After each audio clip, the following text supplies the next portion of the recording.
Sandra, Nabasirye. I'm a teacher by profession, and I'm a farmer by practice and passion. I'm a slave farmer, that's what I'm known for. I grow vegetables, tomatoes mainly. I also realized that very few young girls are engaged in this kind of work. So as a way of inspiring them or making what I do, that is farming, more attractive, is by being proud of what I do. Of course, people pick from how you do things or how you express things or how you present whatever you're doing. So if someone out there maybe is having second thoughts about farming, you don't really go into farming, you don't really do farming, I'm a graduate and all that. So if they see someone else doing that and is very proud of it, then it gives them confidence also to take it up. So that's why I'm proud of what I do, proud of farming. Well, what inspired me to quit my profession? I will start by saying I didn't quit my profession over teaching. I just changed career. I used to teach, like to be in the classroom. Now I teach from the farm. My greatest inspiration was, as a teacher, of course, I've always wanted to cause an impact on my society or community, impact on other people, because as teachers we are trained to, yes, impact knowledge onto learners, yes, then also teach them new skills and also, all the things. So I just knew that farming was something that would still make me, or something that I would still continue to do in line with what I studied education. So I didn't quit, but also maybe to point the fact that the money was little in the teaching career, and the job was so demanding and there was little money. So when I looked around, I knew that I needed to make good money, and good money through my sweat, if you might put it that way. So I decided to do something that I knew that I would grow to love, because at first I didn't love farming. I won't lie that it's something that I loved, no. So I thought that if it's a business, which business can I do that is in line with my profession and also that can make me earn money? So that inspired me greatly. When I was still not so sure whether to go into farming or not, my mind was not yet really made up, but of course I knew the direction I wanted to take. So I visited some farmers, they're like, we're selling tomatoes like 500. I was like, what the heaven is going on? I mean, people are making money, me I'm in classroom teaching. Well, just one box of tomatoes at 500,000. I knew it was something that I was ready to do, also to improve just on my status and just to make more money. So I started growing them. I realized that it wasn't just about the money, I got the passion for it. And I knew that I was also inspiring other people, so I even forgot about the money bit of it later. That will make farming a successful venture. First and foremost, this is not just an individual effort, It's though it starts with you as an individual, let me say as myself, Sandra, that when I do what I do, like when I grow crops, maybe I harvest, I post on social media or I invite people here at the farm, we find that someone's mindset changes immediately, So that's one way of adding a value onto that. But also we need to involve more young people who are doing this. Many people doing farming are not qualified, or maybe they didn't study agribusiness or agriculture as a course at university. Like myself, because I did education, Bachelor of Arts education. So if maybe government or maybe local government, or yes, the government, or maybe on our community level, they could identify those few farmers that maybe are doing something that is changing the community, also inspiring more people. They could equip them with knowledge, yes. Then also government somehow to help us with the chemicals that are imported into the country. We find that there are very many challenges that frustrate young farmers, also farmers in general. And so we find that someone puts in their money and they don't get money at the end of the season.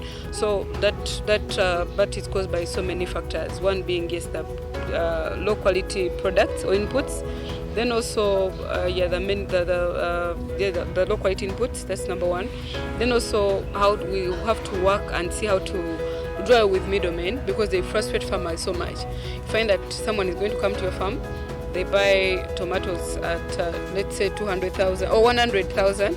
They go to the markets or to their store and they sell at 200 or 250. So it's you, the farmer, who gets through all the hard work, who does all the hard work. By the end of the day, you're paid less. So when we put all those factors plus others into play, we you find that farming would be a very successful venture and more attractive, of course, to young people. Well, the market, first and foremost, I use social media so much, Slay Farmer, because the name itself is catchy. Like when someone, because they're used to Slay Queens, then someone sees Slay Farmer, who is this Slay Farmer? Like Slay, how does a farmer slay? Do farmers really slay? So you find that someone becomes more inquisitive to know. And in that way, me, I'm not just promoting a brand, but I'm also promoting my products. So people always come, are you really a farmer? Do you really grow these crops? Are you the one who grows these tomatoes? I always get those questions. But at the end of the day, find that yes, people come. That's how you get through. Rather, that's how I get market for my produce. Then also, I walk to the market myself. You as a farmer, don't grow your crops and expect someone to come and look for you. No, you have to take it upon yourself. The fact that you go to the market and buy, rather to go to those agro input shops, you buy the seeds, chemicals, you go through the hurdles and the hard work to produce your tomatoes. Don't just sit and wait for someone to come and dedicate the price also to buy things from you. So me, what I do, I go to the markets like Kalere, Nakasero, then also, I look for those vendors, I talk to them, I try to present what I have. Of course, I do that before I start, before the plants start, the crops start fruiting. So I get some, of course, out of 10, only 3 will come to the farm to buy. But I make sure that when they come, at least they go back and tell others about produce. So that's how I get my market. The system, you mean government? Yeah, I think farmers should be protected, especially rural farmers like us who do the real work of planting, not just middlemen. We need to be protected. Some rights have to be put in place, and protected in a way that we're not exploited. You find that nobody's going to dictate the price apart from the middleman. You produce, the government is going to encourage people join farming, engage in farming, but when it's time for market, the government is nowhere to be seen. You find that also more sensation has to be done about when to grow crops and how. The seasons have changed, and so when maybe government does that kind of sensitization, telling people and letting them know when to do what and at what particular time, you find that they won't have like mass production, let's say for tomatoes, because when there's mass production, definitely the prices are going to be low, and who loses is the farmer. So we need more of those policies to be put in place, and also to see how farmers are protected from this exploitation and also exploitation mainly. Market, quality production, mass production, and you mean buyers? Now, I'll start with quality production. Actually, what I know as me is that a quality product always finds its way to the market. Just like a beautiful woman, she'll attract. Of course, I know you all relate with that. So, something that is beautiful or something that is of quality, it always attract, of course, a certain class of people and also find its way to the market. So, me, I always encourage farmers that focus on production, When you focus on producing quality goods or whichever crop that you're going to grow, either tomatoes, onions, watermelons, focus on quality. You always find it your way to the market. Then mass production affects us. It's also good because you know that people are not going to lack. They won't be scarcity in the market or in the country. But at the same time, it affects us as farmers. Because when there is mass production, let me say of tomatoes, like we've experienced in the recent past, you find that the prices are always low. People, yes, they have a lot, but then the prices are low, so it affects us as farmers. So what I try to do, or how I encourage people, is to calculate, maybe try to grow when few people are growing, say the dry seasons, or when very people are growing, or very people are affording irrigation system. That's number one. Then also, the market guys, like you put it, those are the buyers or the middlemen. Don't encourage people to rely so much on them because those people can frustrate. Me, like I told you, how I get my market, I'll answer it in a way that you as a farmer who goes through the hurdles and the hassle of producing your quality tomatoes or onions or whatever crop that you're growing, don't let someone else to to dictate for you, or to, if you can have the energy and the time to grow crops, have the same energy and zeal to go to the market and look for the market. Of course, you go, you don't say people are going to come and help you sell your products. So you grow them for what? For the community or for what? So you grow them for yourself to get money. Try to look for those strategies that are going to enable you to get more money compared to maybe other farmers. So what does that mean? It means you go, move, go to the markets, meet the farmers, rather the buyers, show them your products, tell them that this is what I sell, this is what I grow, this is my area, please come and buy. Like, involve as many as you can. So, because I told you, out of even the farmers, the buyers that we meet personally, out of 10, only 3 will come, or 4 will come to the farm, because they know one of exploiting farmers when you take your produce to the market. So few can afford to come to your farm for you to challenge them, you get. So quality production, focus on, first of all, get a good variety that you plant, follow good management practices and also those good agricultural practices, produce something that is quality. It will always find its way to the market. Me, when I just started growing tomatoes here, I'll tell you, I didn't know a lot about varieties. You know, this is a good variety, this one is for export, this one is for local market. I didn't know all those things and I didn't care. Me, what I knew was a box will get 500. I needed that money, and I thought I was getting it tomorrow, forgetting that it takes about 4 months, you know. So what did I do? I knew that of course, as someone who is educated, I knew that if I focus on my production, I know what to get issues. That's what I did. I focused on production. I got good quality tomatoes. They were big in size, they were juicy, like they were really looking good, and nobody cared asking about which variety. Like, the tomatoes are good, and buyers could come. Of course, they didn't just come because they didn't know that I had the product.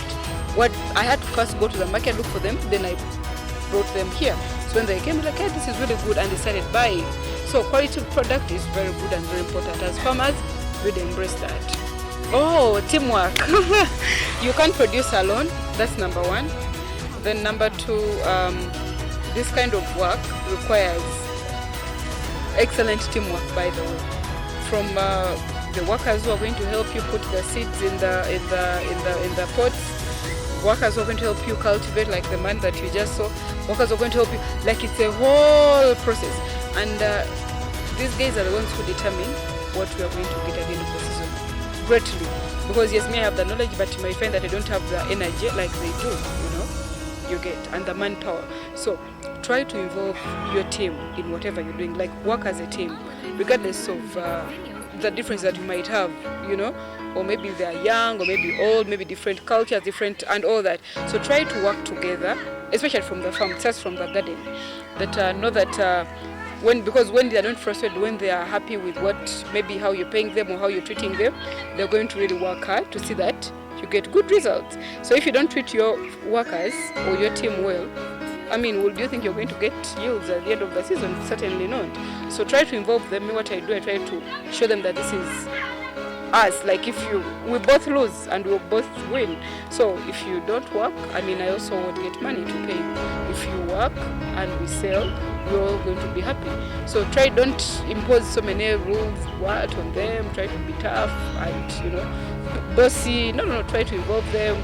Try to know maybe their interests, because a good working environment produces good yields at the end of the day. Any organization or any business envisions, I mean, always want to see what are they getting at the end of maybe a month or a week, depending on the goals that you set as a person or as an organization. So try to involve your workers, try to understand them, be patient, train them even if they don't know, because most of them come here where they know nothing about farming or growing tomatoes. Well, they know farming, yes, but growing tomatoes in particular. So don't be hard on them or tough. Try to involve them, teach them what you want them to do, train them, and at the end of the day, you'll all win. You're asking how I dodge distractors. That is interesting.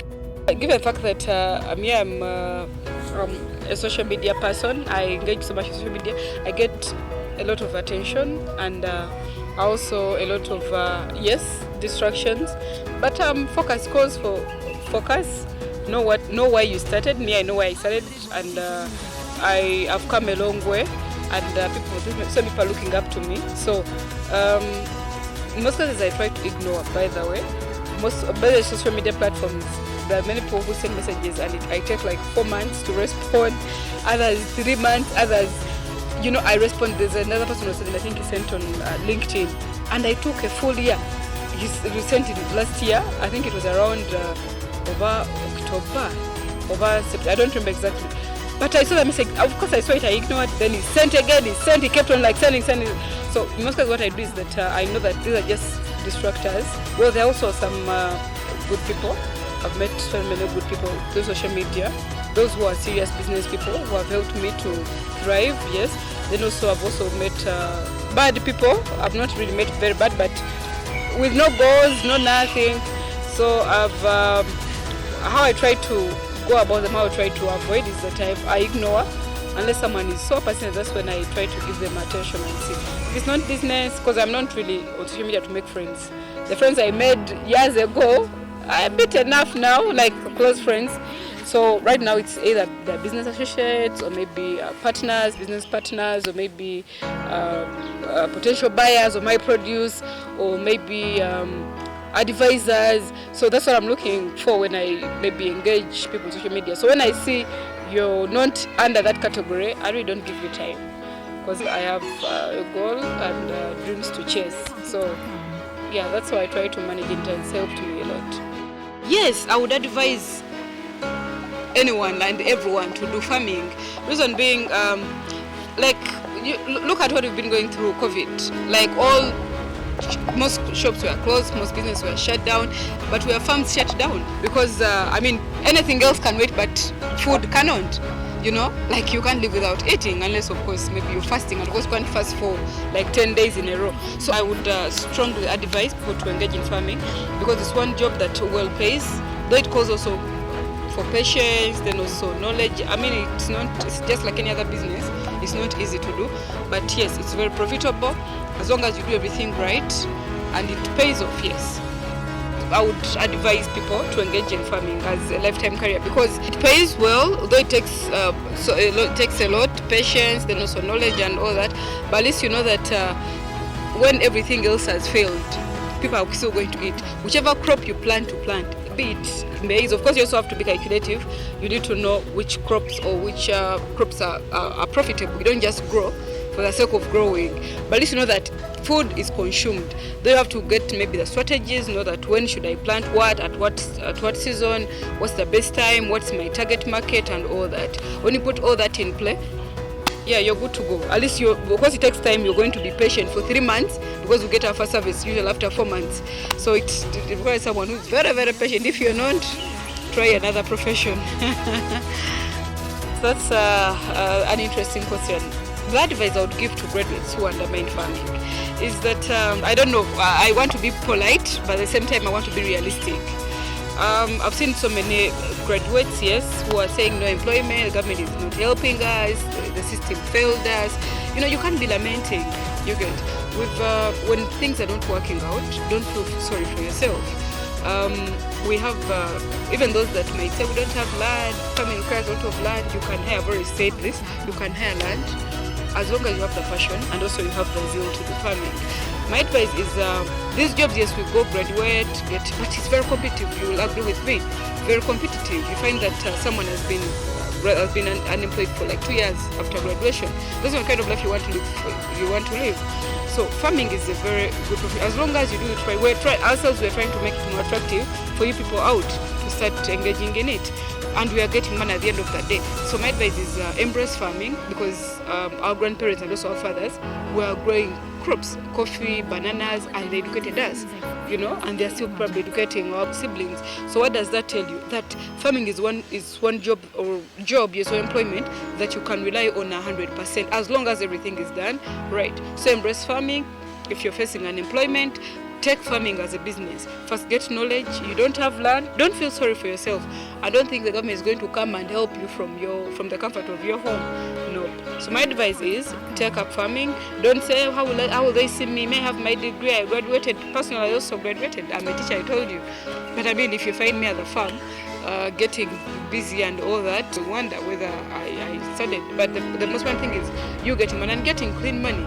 Instead of like relying on people to give you money or doing other bad things, what that means. You can do farming and God pays off, and God blesses you and you get money at the end of the day. So yeah, and it's not something, by the way, it's not a job that you do for only yourself, but also your community. Now, like if I'd maybe remained in my other businesses, probably I would not cause a big impact that I've caused when I started doing farming. So when people have joined agriculture, I've started growing tomatoes because of what I do. because they look at me as an inspiration. So it's something that, you know, it's not going to benefit you as an individual, but also your community, because you'll employ other people, like some farm workers are going to help you at the farm. So in one or the other, you're touching someone's life.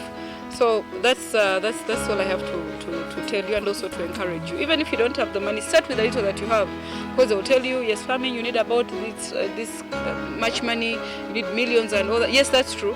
But start with the little that you have, you know, and you saw your business grow. Even if it's just a small piece of land, half an acre or quarter an acre, start with what you have. Then also see how to grow it. That's how people